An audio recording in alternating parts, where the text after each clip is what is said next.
নমস্কার বন্ধুরা, Molly's kitchen থেকে সবাইকে স্বাগত। আজকে যে রেসিপিটা বানাতে চলেছি সেটি হলো নিরামিষ স্যান্ডউইচ। নিরামিষ স্যান্ডউইচ বানাতে এখানে নিয়েছি ব্রেড পাউরুটি, ব্রেড পাউরুটিগুলো একটু সেঁকে নিয়েছি, তারপর নিয়েছি একটু আলু সেদ্ধ, আর নিয়েছি কাঁচা লঙ্কা, আদা, এগুলো সব কুচিয়ে নিয়েছি। এরপরে দিয়ে দিলাম কড়াইতে তেল, তেলের মধ্যে দিলাম কাঁচা লঙ্কা, আদাগুলো একটু ভেজে নিলাম, তারপরে দিয়ে দিলাম কেটে রাখা টমেটোটা দিয়ে আমি নেড়ে চেড়ে নিয়ে এবার দিয়ে দিলাম সেদ্ধ করে রাখা আলুটা দিয়ে ভালো করে একটা কিমা বানিয়ে নিলাম। তারপরে এরকম করে পাউরুটিগুলোকে কোনা করে কেটে নিলাম, কেটে নিয়ে তার মধ্যে দিয়ে দিলাম পুরটা দিয়ে এরকম করে বানিয়ে নিলাম।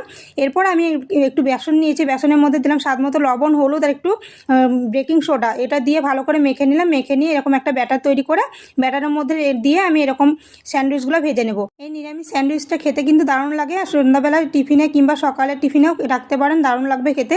দেখুন এবার সস দিয়ে পরিবেশন করেছি। আশা করি ভিডিওটা ভালো লেগেছে। ভালো লাগলে লাইক কমেন্ট শেয়ার, যারা ফেসবুক থেকে দেখছেন পেজটা ফলো করবেন, যারা ইউটিউব থেকে দেখছেন চ্যানেলটা সাবস্ক্রাইব করবেন, এই অনুরোধ রইল। দেখুন আমি কেটে দেখাচ্ছি, যতটা দেখতে সুন্দর লাগছে খেতে কিন্তু অসাধারণ।